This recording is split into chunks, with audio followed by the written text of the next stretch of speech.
Hello all, welcome to the show. I'm Gus Gagliardi and this is Firecode Tech. On Firecode Tech, we interview fire protection professionals from all different careers and backgrounds in order to provide insight and a resource for those in the field. My goal is to help you become a more informed fire protection professional. Firecode Tech has interviews with engineers and researchers, fire marshals, and insurance professionals, and highlights topics like codes and standards, engineering systems, professional development, and trending topics in the industry. So if you're someone who wants to know more about fire protection or the fascinating stories of those who are in the field, you're in the right place.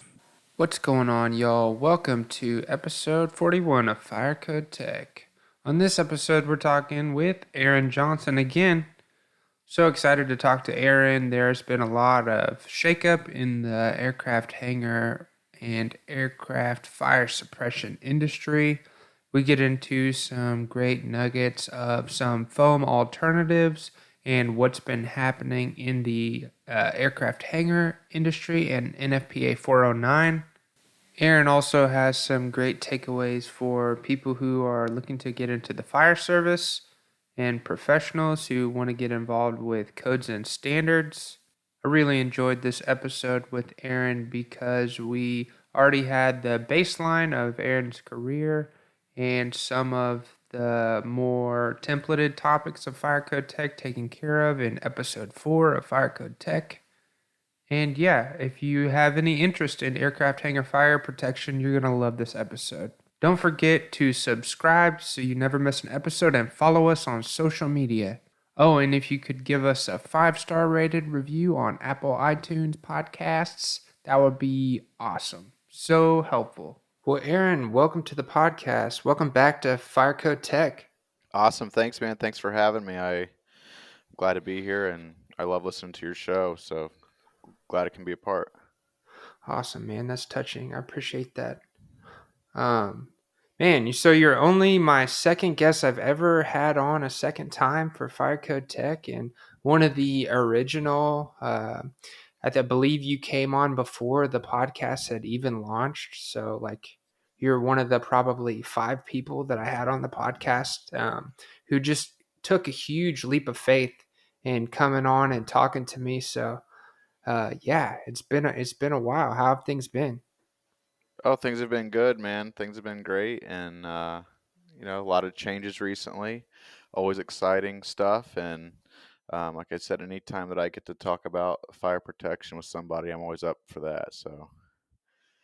Yeah, that's a good deal. So, how was the pandemic in your section of fire safety? I mean, how did it feel writing that out? I know for me, it was a really busy time, or it seemed like the emphasis on safety was only kind of compounded by the pandemic. But yeah, what did it mean for you and in your line of work? Well, I think for me, it didn't have a huge impact. I mean, we were essential, so I still went to work every day. I guess some of the things that did change is our inspection schedules and those type of things. We pushed some of those inspections around a little bit, or we maybe had to reschedule a few things when not as many people in the buildings or on site. It was a little bit different, a little bit eerie with a lot of people not at work, not on the site. So sometimes it seemed like a ghost town. But other than that, it was a lot of business as usual because we still had to be there and respond if anything should happen, and still do we still had to be prepared for our audits and for insurance inspections and all those things, even if they were um, over virtual calls and those type of stuff. So we still had to keep going and keep working. So not a lot really different for me through the pandemic. So.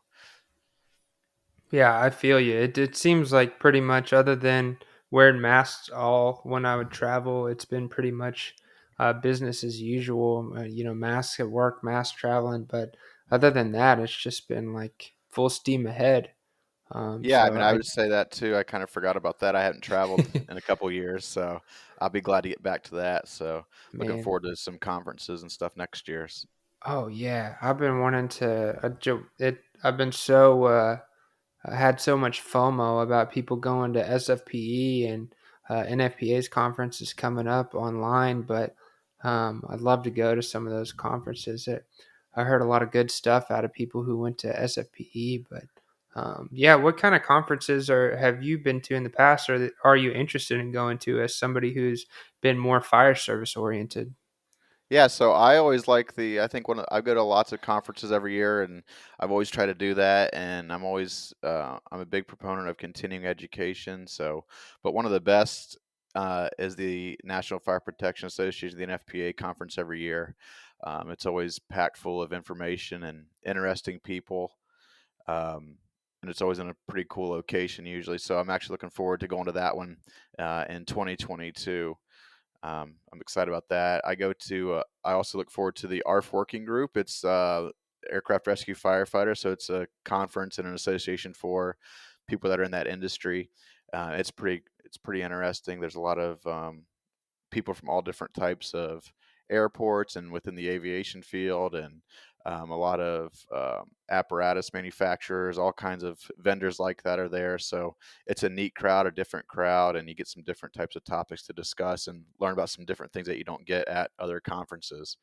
Um, Next year, I'm looking forward to. I'll be going for the first time to the FSSA conference and a couple of the NAFED conferences as well. So I'm kind of looking forward to trying something new, and seeing how those are. So I'm looking forward to that. Oh, nice. Yeah.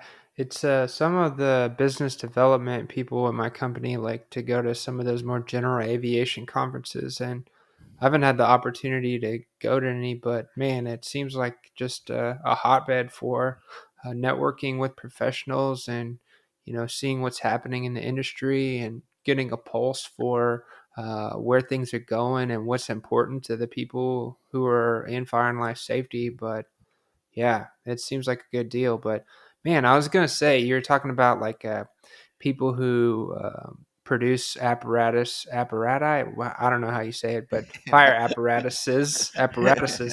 But people on the internet love fire trucks. It's been interesting. I was looking at like Reddit or something, and like there's basically some fire service like Reddits where they just will geek out so hard over fire trucks and people love it on the internet. I'm always like kind of blown away. I'm like, yeah, it's neat that it's a fire pump and a truck at the same time, but y'all are going overboard on this. Yeah, they have a lot of those on Instagram too. So they always catch my eye, and I'm not really even one of those like I'm not a what do I want to say? I'm not like a kick the door down, die hard, one of those types of firefighters. But even when I see those trucks pop up on my Instagram feed, I always have to click on them and check them out. I don't know if it's something in the photography that makes them look so great, or just the knowledge of the power that they have and what they can do, or what it is. But there's something about it makes you click on that picture every time. People love those. I talked to one of the guys I had on the podcast, Mike Snyder, and he was part of like a historical society where they had one of the first New York super pumper trucks, and he was part of like some historical society where they like uh, kept that super pumper truck and whatever would get together and talk about it. So it's remarkable to me how much people love those trucks. Yeah, that was interesting. I think I remember listening to that one. That was interesting to hear him talk about that truck. Man, Mike's a smart guy. We kicked around the idea of doing a whole podcast over the super pumper, and he was into it. So maybe that podcast will come out. I don't know. It hasn't happened yet, but well, that's neat. It was cool to hear about how things have been going. But another thing that I'm interested in hearing about from you is your the kind of career shift that you've had recently, going from working as more of somebody in the fire service and a fire marshal to moving towards more of your own consultancy. I'd love to hear about that. Yeah, so I've worked in the fire service for 15 years in different roles as a aircraft rescue firefighter, an inspector, all the way up to fire marshal. Um, and then I kind of always had in the back of my mind that I eventually would want to do some consulting type of work. I didn't really ever know what that would look like, but as time went on, and one of the things I became passionate about is codes and standards, and developing codes and standards and being part of that process. And I've always kind of preached that, whether I was at all my levels, whether as a firefighter, an inspector, fire marshal. I would always preach to our guys, and anytime I got a chance to speak at a conference, I'd always try to work that in, the importance of being involved in the code and standards process. How it's, by the time you're putting out a fire as a firefighter, you're already at somebody else's kind of will, right? Somebody else already made the decision on how you're going to do that, and they already made that decision. So it's very important to be at the other end of that spear, at the end of that spear, so to speak, and writing and developing those codes and standards. That's something I've always been passionate about.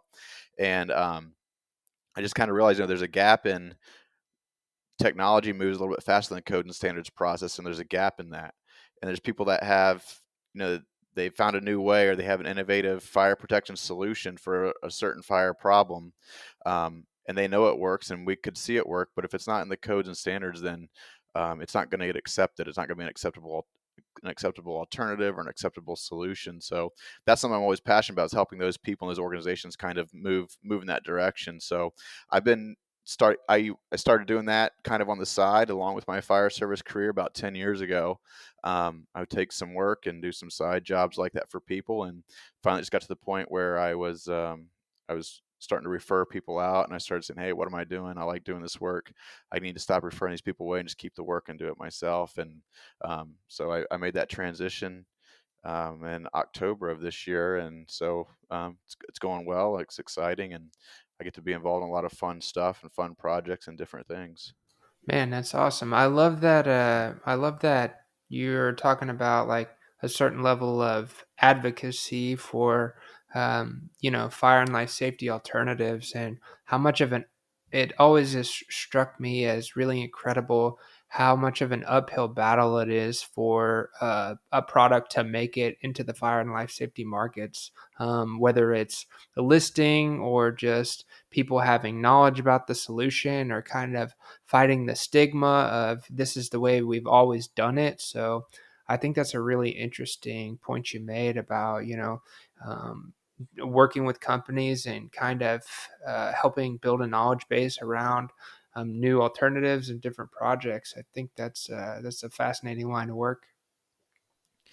Yeah, definitely. I mean, it is. It's it's a long process, and anything I can do to help people along that road, that's what I like to do and enjoy doing. So. For sure, for sure. Well, I know that something that's been a lot on my mind recently, and I've seen you post about it, so I wanted to pick your brain on it a bit, is all of the changes in NFPA 409, and what's been going on with the foam alternatives, and how that market's kind of been taken off. I've kind of felt crossed on it at times.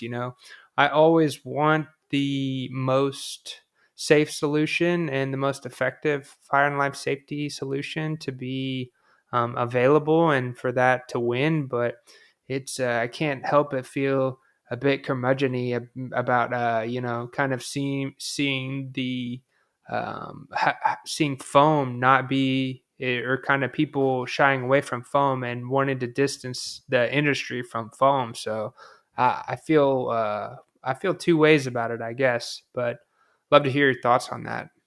Yeah, no, I think the changes in 409 are great overall. I think um, they're needed, and it was time for that.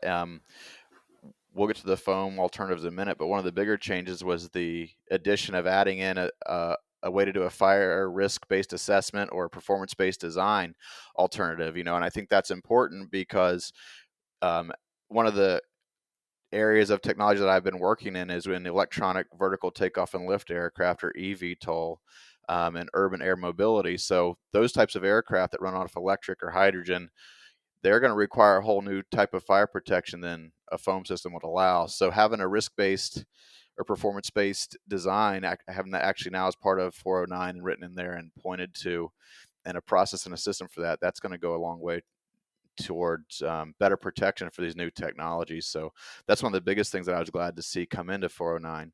And then of course, with foam alternatives, there's a lot of stuff out there, a lot of things out there, and that risk-based, performance-based design assessment is going to allow some of those other things to come in. I don't know what you've been seeing, Gus, out there, but I'd like to hear what you've been seeing. But I've seen started to see some people trying to push some water mist systems. I've seen some Novec type systems, but the biggest one we've seen too is the ignitable liquid floor drainage assembly. It's a safe that Safe Spill makes. I'm sure you've seen them around too. Those are some of the people that are starting to kind of realize, oh, there's a now we don't have to have foam, so what can we use to replace that? So it's neat to see these other industries kind of starting to rise to the top and try to fill in that gap and say, well, we have a solution that we can offer. Yeah, I think Safe Spill was the first one that I got to speak with the Safe Spill people and see their solution. And they came and gave a talk. Um, Gosh, I can't remember for the life of me the fellow who's on 409 now, Tristan.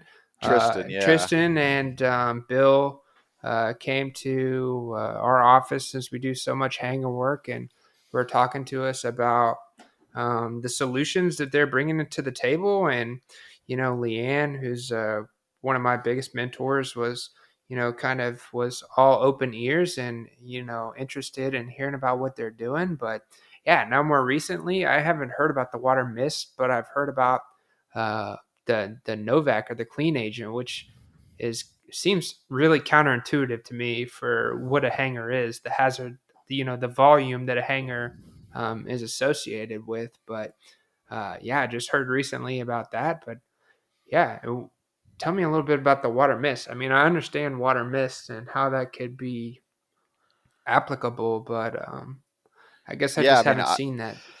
no, I haven't seen it in person, but I don't know everything about it, but from what I've seen, there's a couple different systems. There's a company called Vid Fire Kill, and then of course Marioff is probably the biggest one that we would be familiar with. But I've seen a couple different systems where some that are just floor nozzles that pop out of the floor, and then I've seen others ones where they use floor in combination with some overhead water mist nozzles as well. So, like I said, I don't know a lot about that system, but it's just one of the things I've started seeing that people are trying to use in their hangars. So, Yeah, I think that's interesting. I think that there are, I'm a fan of foam, but there are a lot of complications. The system is complex. The system is expensive. The nuisance alarm kind of debate, or just the statistics around nuisance alarms and nuisance discharges of these systems provide complications. So I'll acknowledge that I'm open to a different way of doing things, and I really like what you said about a more performance based design approach, and kind of okay, let's have some discussion here. It doesn't need to be all prescriptive, and it doesn't need to be all performance based. So I think that's a good deal. yeah, for sure, definitely. Yeah, it appears to me so. Like, I don't know about those Novec systems, but I was talking today with a fire protection engineer who I work with, and I was like, how's this going to work out? Because like even a medium sized data center room is like for like a maybe like I can't remember the square footages he was throwing out, but like $250,000 for like a medium sized data center room, which is like a couple thousand square feet. Could be $250,000, and you got a hangar that could be what Yeah. 40, 50,000 square feet. So how do those economics work? I just don't get it really, but maybe I need to talk to somebody about that. Yeah. Yeah, I mean, I know that one of the demos I had seen online was it was kind of a system that works with your detection system. So when it detects the fire, it only activates a couple of nozzles where it needs to be, and they could be like monitor type of nozzles. And the Novec Mm, was being expelled out of that. mm. So maybe the design isn't quite like a total Total flooding flood. type system. It's more of like a monitor nozzle system where you put like 10 nozzles on each side of the hangar, and then you only have a couple that have to activate where the fire is, or something like that. Yeah, that makes sense. That makes a lot more sense than try to total flood a 100,000 square foot hangar. Yeah, I know, right? But yeah, that's awesome.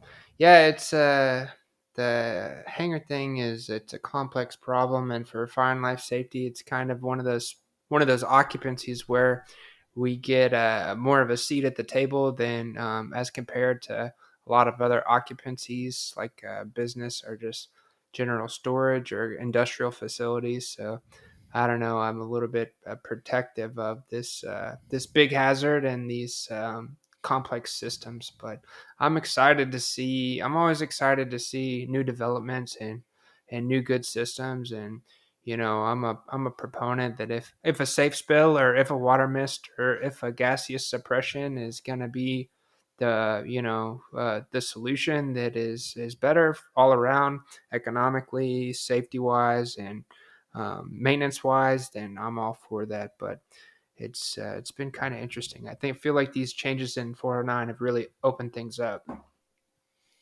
Yeah, for sure. It'll be interesting to see what starts to come out of it, you know. So the new edition is up now on NFPA website. It's already been published. So you know, these things take a few years, a year or so for people to start adopting and implementing, but it's there. And so the good thing is that people that you know are still in the previous editions of 409, they at least have that document to point to say, you know, I know we haven't adopted this yet, but here's what this document allows, and here's how they got to that point. So hopefully that'll be helpful when these people are trying to use, you know, alternative means and methods or other ways to protect the hazard that they have. Hmm. Do you know if like most of these alternative solutions are mostly being used for like smaller hangars, like group like 2 and 3 hangars, or you think that any of these have a place for like group 1 hangars? I don't know. That might be too much on the spot there, but in Yeah, my no, I think they all could potentially be used for the Group One hangars, but I think that what we're going to start seeing first is the Group Twos and the Group Threes. yeah, it seems like I saw a safe spill got there first military installation, which is a big deal for, I think it was a temporary hangar structure, but it looked pretty good from what I could see on social media. But so that's a big deal for them to get their foot in the door on the DoD side of things. But yeah, it's interesting Yeah, no, stuff. it's good. It's really cool. I like to tell everybody now's it's a pretty cool time to be in the fire protection field, especially in regards to aviation and all those kind of things that are all new developments, new technology, and something's always happening and coming out. So it's pretty fun. Yeah.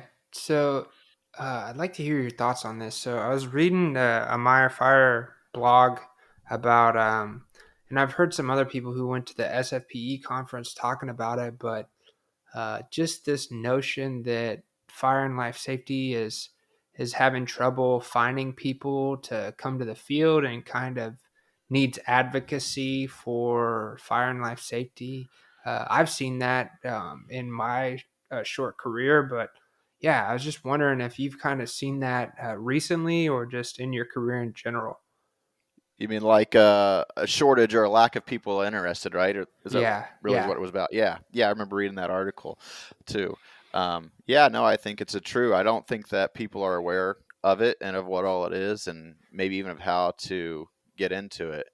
And all the different facets and things that you can do. I know, like, for example, from the firefighting side, when you go to fire academy, right, that's all that's on your mind is being the guy that goes into the burning building and saves the baby, and that's it. But once you get there, you realize there's a whole range of other things that you can do in the fire service and still be part of that if that's the path you want to take. Um, you know, because dragging the hose and into the fire and kicking the door down, saving the baby, that's not for everybody. Not everybody wants to do that or desires to do that, and that's not in everybody's blood. So there's all different niches. Like, for example, you know, I decided to pursue the aircraft rescue, the ARF niche, right? That's its own thing within firefighting, but also I wanted to pursue the fire inspection side. And so there's a lot of people that don't know that that exists, and that in the state of Florida, and I think it's probably the same in other states. You don't have to be a firefighter to be an inspector. You can be part of the fire service and just enter that way, right? And just do the fire inspection and fire prevention side.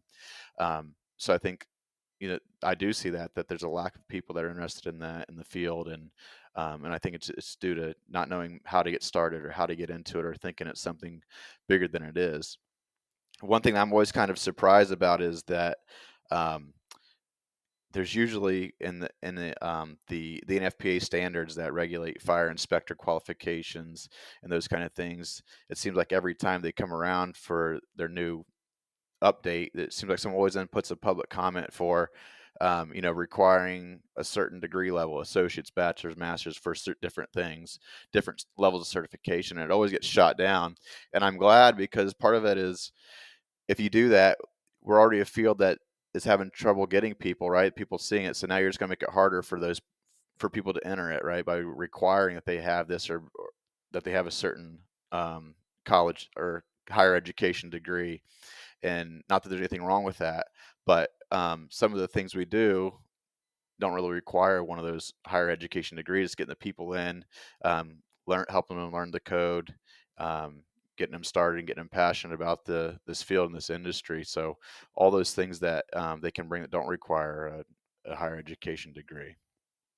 Yeah, I think that's a great point. Yeah, I don't know what the answer is for getting the message out about how much promise there is in the field and like career opportunity and like things that I've heard you say about um, coaching people up and like getting them to get involved and to kind of pursue career development and professional development.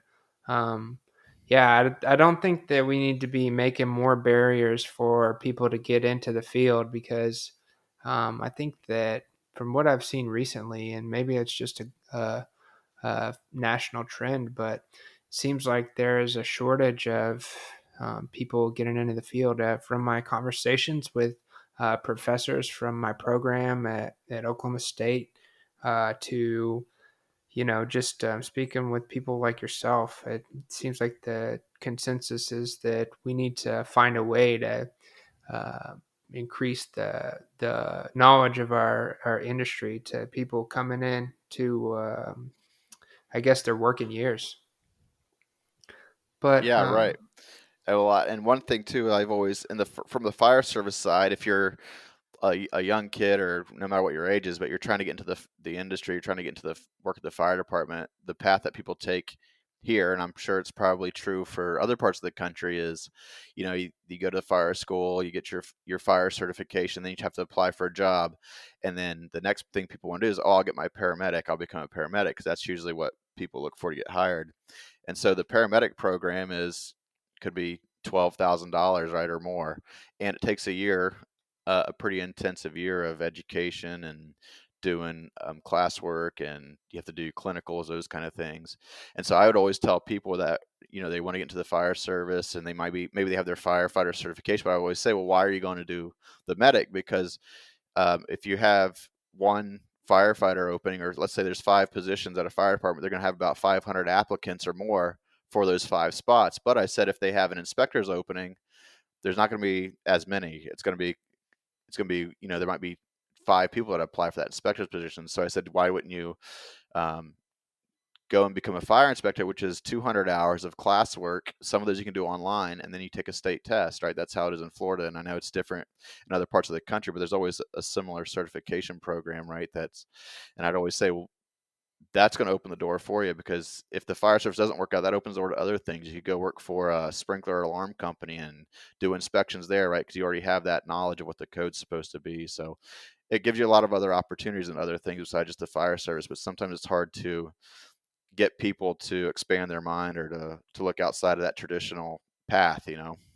yeah, I think that's a great piece of advice, Aaron. I think that people need to hear things like that, kind of other than going into the conventional routes that everybody's kind of aware of. But there are jobs like being an inspector and some parts of the industry that are always looking for people. It seems like inspectors is always one, but on the more design side of things, it's always like suppression contractors are always looking for designers. So that's kind of Yeah. where I got my start in the industry because they just can't keep enough people designing these complex systems. So there's lots of kind of pieces of the industry that will constantly be of need of people. So I love that you highlighted a way for people to make it into a department. in an alternative route. But yeah, so we were talking a little bit off air about a foam test that I have coming up, but I wanted to talk to you a little bit on the pod about it. But yeah, so for those who don't know, I'm about to tomorrow and the next day go to my first preliminary and final foam test, and I'm excited and a bit apprehensive about it. But I know that I'm sure that during your time, Aaron, you've probably witnessed at least a couple of these. Have you? Yeah, I've witnessed a few. I've witnessed. I worked a lot more with low expansion foam systems than the high expansion foam systems. Oh, I got you. Yeah, it's interesting to me. It's been kind of a huge learning experience for me to go through the checklist and all the stakeholders involved. And we're using some an expensive flow control valve for the deluge valve for the high expansion foam system. And so instead of having to simulate the fire sprinkler flow out of a test hydrant or the FTC. They're going to kind of dial in the pressure loss on the diaphragm on the deluge valve. And so there's so many just little pieces of the testing and the technology that have been kind of fascinating to try to wrap my head around. But it's been fun. Yeah, it's really cool, man. It'll be a fun time, a fun experience. So Oh, yeah, for sure. don't get lost in the foam. You're not supposed to do Yeah. that anymore. Yeah, It's always that's funny to watch those YouTube videos, those people that get stuck in the foam oh and no. trapped and That's dangerous. Yeah, I've yeah. heard people getting hurt or injured getting lost in the foam, but man, it's funny. There are so many other parts of it, like they're talking about doing safety meetings before the foam test, and some of those ancillary pieces of where are we going to meet up if things go wrong, or on the site, and all these kind of general components that are not nuts and bolts of fire safety systems that I was kind of surprised by. Now, do um, you know what kind of foam that they're actually using? Like, is it a PFAS free type of foam, or is it still just a traditional foam? Because I know most people are trying to get away from that type of foam. oh man. If it is a PFAS free, you know what kind it is? Because there's not a lot of brands out there. It doesn't seem like Yeah. yet. So I've had experience in a couple hangars so far with these are high expansion foam generators, the Viking type, Okay. the new Viking type. But we do have new hand hose stations, and I've had a couple hangars I've worked on so far that are using fluorine free foams in these hand hose stations. Okay. I forget what the name of the foam is, but man, I can't tell you. I've had this question so many times over the last year with PFAS becoming such a big thing. Um, One specific client we had that's a Fortune 500 client, but I was on phone with their environmental, like the project managers for their team, just over and over again, kept coming back to us. You know that that Indiana has, required that all foam, PFAS is not allowed anymore, right? And we're like, yes, we specified and designed that it's not going to be PFAS foam, and we know that it's outlawed by Bill HB dash whatever whatever in the Indiana Municipal Code. Like, we're aware, but oh my goodness, the in the last year, I've been grilled about by clients and just doing my own research about PFAS foams. It's been really, really interesting and challenging to get people. It's like PFAS is like, or foam has become like a four-letter word, like putting triggering people after all the stuff that's happened with PFAS. So Yeah, um, it's something we never even talked about or thought about till about a year ago, right? Or maybe 2 years ago now, 2.5 years ago. Then it became a big thing and it's blown up. So, um, I always wonder what's going to be the next thing, in another 10 years. What are we going to realize that we've been using that we shouldn't have been using all this time? oh my gosh, yeah, yeah. I talked to I interviewed somebody in the fire or who had had a history in aircraft rescue firefighting, and they were telling me about how they had been battling a certain type of cancer that was related to some of the PFAS stuff. So um, it's it's been crazy to see the impact in the industry and seeing those commercials on the TV that are like those mesothelioma commercials for lawyers. If you have been exposed to PFAS related firefighting foam, call 1-800 PFAS. Yeah, right. So Yep. it's been really wild to see the impact that it's made on our industry. I found a guy who had a podcast where literally his whole podcast was to talk about PFAS. He had like 10 episodes where all he did was talk about the litigation around PFAS, like, people who have been exposed, like people's horror stories. And so, like, people are going in. I mean, I understand it's like people's lives here, Yeah, but for still, sure. it's kind of shocking. Yeah, yeah, it is definitely, How have you definitely. seen it impact like your line of work? I mean, I'm sure people are running for the hills from the PFAS is kind of ubiquitous, or fluorinated foams are all over the place, especially for low expansion. For the DoD jobs, the edict coming down for banning AFFF was a huge deal. Yeah. No, I've seen, from the a lot of people that are in the aircraft rescue firefighting field. A lot of them came from the military, so a lot of them, they've done a lot of training and where they kept their hands and their skin and things in the foam. So there are some concerns from them there. But I think as far as like the industry at the hangars, I've been seeing a lot of people just starting to get ready. Right? Well, what do we have to do? What do we have to do to change this? Let's put those plans into place now and start getting our budgets ready for this change we're gonna have to make. Yeah, that So I've makes been seeing a lot of sense. that. Yeah, Yeah. yeah, preparing for the replacements. I've seen some of that too. Now, so we have these systems. So, how do we get these scope of works and our budgets to move away from low expansion foam systems or to retrofit for a different foam? There was I read a decent article. I can't remember the name of the magazine, but I think it was by Solberg or National Foam, and they were detailing the steps of what you need to do to analyze a suppression system and try to retrofit it. But it's pretty involved. It's not as simple as just swapping out the foam, because each one of those uh, foam devices are listed for a certain viscosity and type of foam solution. So, Yeah, depending on what your current system is, it could, the design is going to be different, per FM Global data sheets even. And so you might, based on what you have now, you might have to completely replace your piping and everything to make that change, So basically it could be to the point where we're installing a whole new system almost. yeah, yeah, and that's usually pretty cost prohibitive Yeah. for somebody who's Yeah. doing it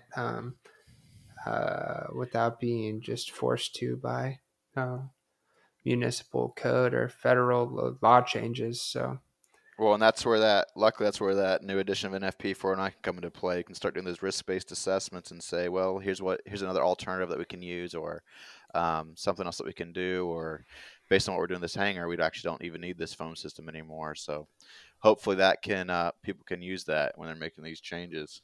yeah, and I can guarantee you, if in whatever it is, 2, 3, 5 years from now, um, we find a system that is more economic and provides a safe solution, that we're going to be seeing that everywhere. It's just a Yeah, fact. It's yeah, just for sure. it's just what's going to happen. So um, it's interesting for me to be like, well, things are changing. Better figure it out. But yeah, Yeah. I wanted to talk a little bit about.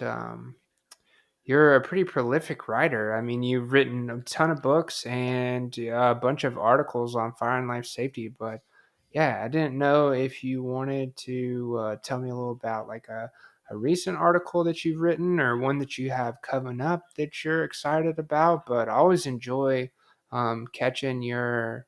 Well, I liked the couple of the ARF kind of like newsletters you'd done and some of your more blog type articles, but I always enjoy reading your writing. But yeah, I'd love to hear more about what's been keeping you busy on that front.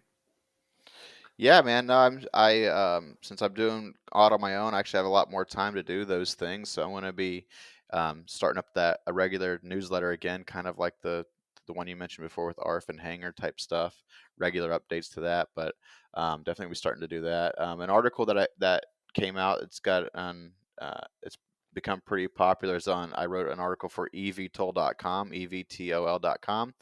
Um, that's a whole website dedicated to electric vertical takeoff and lift aircraft, but it's all about um, how to use current fire codes to create a plan for fire protection for these new types of aircraft. So we kind of put a plan. I kind of write about a plan forward in there for these aircraft. There's no fire protection that's directly related to how to protect electric vertical takeoff and lift aircraft. And so one of the things I do is I sit on a task group for NFPA 14. It's a vertiports task group, and so that's kind of what we're discussing, and that's kind of our charge is to come up with a fire protection plan for these new types of emerging technologies in aircraft. So I wrote an article about that talks about using what we already have. We have codes like an FPA 2 and an FPA 855 that talk about energy storage systems and the hydrogen code. So it's how do we apply those to these aircraft and to the infrastructure that these aircraft are going to require, and then also looking at how to plan for the fire protection of these. So we have things like an FPA 440, which is the guide for aircraft rescue firefighting. But what we did on that committee is we were able to put some stuff in the annex information that talks about planning for those emergencies at those sites and with those aircraft. So that article talked all about that, and that was on evtol.com. So that was exciting for me to write. I enjoyed writing that. And then probably one of the bigger things coming up is I have another book coming out in a couple weeks. It's called Being Chief: Leadership Principles for the ARF Professional. So in the fire service, there's lots of books on leadership and on being a fire chief, and they mainly pertain to municipal fire departments. And so there's never been one written directly for aircraft rescue and firefighting professionals. So this book, I interviewed over 40 different ARF chiefs and leaders in the industry, and I kind of took their information and compiled it into this book, so we can actually um, gain from their wisdom and experience. So I'm excited about that coming out. That'll be out this week, and it's I think you can pre-order it right now on Amazon already too. So, Oh, nice. Well, I'm but yeah, definitely gonna drop some links. Drop some links to that article and drop some links to that book coming out. That's some good stuff, man. I'm excited to hear that you got to interview all those people. I bet that was a really neat experience to gain some wisdom from people.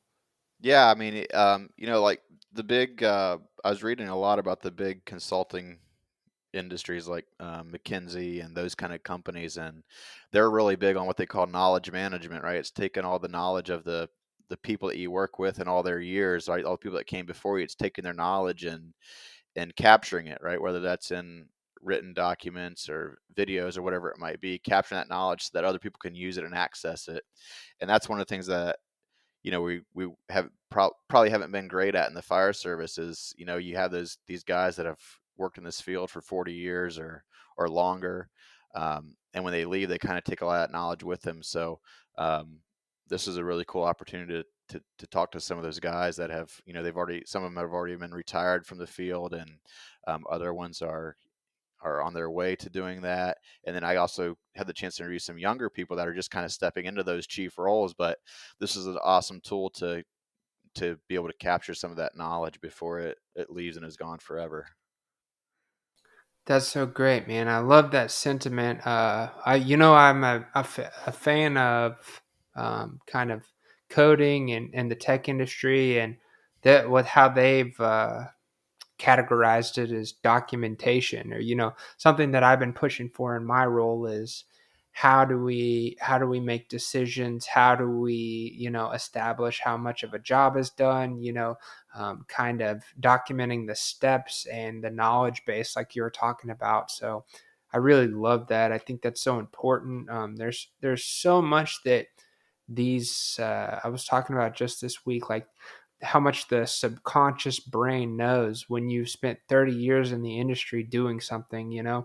There's things that people know and have innate within them that are just baked in and are so strong. So when you talk to somebody who's a professional for 20 plus years in the industry, they have a lot to give. And so I really like that sentiment of trying to capture that knowledge base. Yeah, yeah, definitely. No, I think it's important to do that. So, like you said, the knowledge is here and then it's gone, right? And traditionally in the fire service, especially, that's kind of how the younger people learned, right? We would go and send them go talk to the old guy that's been doing this for 10, 15, 20 years, and then that's how they would learn. And so when those guys are gone and out, then what do we do, right? So now it's nice to have that institutional knowledge that we can kind of keep and refer back to and use. Yeah, that's great. That's great. Another interesting issue you touched on was this energy storage systems and hydrogen. It's a topic that I've been hearing a lot lately about is how to tackle the hazard of batteries, lithium ion batteries in specific. But yeah, I don't know. It's interesting hearing you talking about being a part of that EVTOL task group and just kind of how they've started to address the hazards associated with hydrogen and these battery associated fire protection specific hazards. But I'd love to hear more about that if you have any other thoughts on it. Yeah, I mean, well, from the EVTOL and the urban air mobility side, the challenge that we have is understanding and identifying what the risks are even going to be, right? Because we don't really have any of these that are fully operational and functional, and we don't have a lot to point to say, oh, this is going to be a big hazard. So, kind of our conversations are about that, and kind of looking at the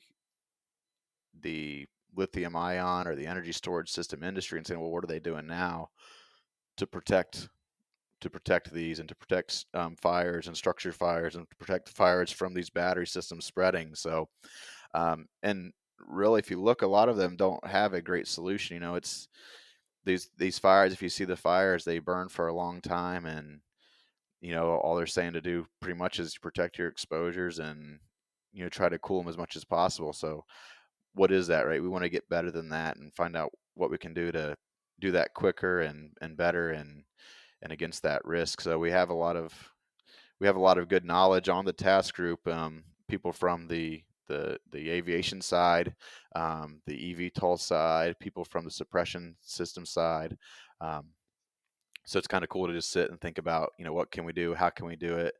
How can we control this hazard? So, I think we talked about some of the things already, like those Novex systems and the water mist systems, and maybe we'll see those as viable options sometime in the near future. Yeah, that's all great stuff. Yeah, I think that I mean, like, other than just some of the same common sense stuff I've seen before, water based systems, I haven't seen really anything groundbreaking as far as like active protection for these systems. And so I've been seeing these intense fires that break out as a component of these lithium ion batteries. And I've heard of some new detection systems for kind of detecting the precursor to the lithium ion fires. I think that one's, I forget the company, but it's a proprietary one, but they kind of detect the electrolytic vapors that are off gassed before these things go to thermal runaway. Oh But yeah, that's interesting. That'd be interesting to see. You have to send me something about that. man, I need to get you the presentation because it was really interesting to hear about. It was a sensor, and basically it detected the presence of the electrolytic off gas that is a precursor to thermal runaway. Um, Right. and it's so like the cycle of basically fire for lithium ion battery is mechanical, thermal, or electrical damage. leads to an off gas, and then the off gas is not like a product of combustion. It's just kind of a release of the inside of the battery, and then as the separator, which is like the middle part of the battery that divides the positive and the negative juices, starts to degrade, that's when the fire happens, and it can happen fast. But yeah, I had a SFPE talk about just the fire science behind it, and it was pretty interesting. But I've been doing a lot of work with industrial clients who are looking at battery storage rooms or battery management systems. So it's something that's not going away. It's only going to be more common. So I'll have Yeah, to find that. definitely. But yeah, I guess just to round it out, you've already given some great tips and tricks for people in the fire service. But yeah, do you have any thoughts for things you see as trends, or any advice you would like to give anybody listening to this pod? I think you've been good about, telling people to be you've been a proponent of professional certifications and being involved in professional societies. Yeah, for sure, definitely. I definitely believe in that and being part of those organizations and taking classes. I mean, the one good thing from the pandemic is that a lot of people were able to move all their education to online, so you actually have the opportunity to learn a lot more stuff. And it's cool because maybe a class that you wouldn't have been able to travel to, you'd say, "Oh man, but I do have time to sit and take it online at my home," right? So that's a great thing that came out of that, and it's a good opportunity to have and to continue to increase your knowledge and things you want to learn about and want to know about. And I think that's important too. As sometimes we get fixed in that mindset of I'm going to take classes that give me a certification, and we shouldn't do that. We should do things that we're concerned about and we want to learn about something, right? Whether it gives you a big certificate that's suitable for framing or not, right?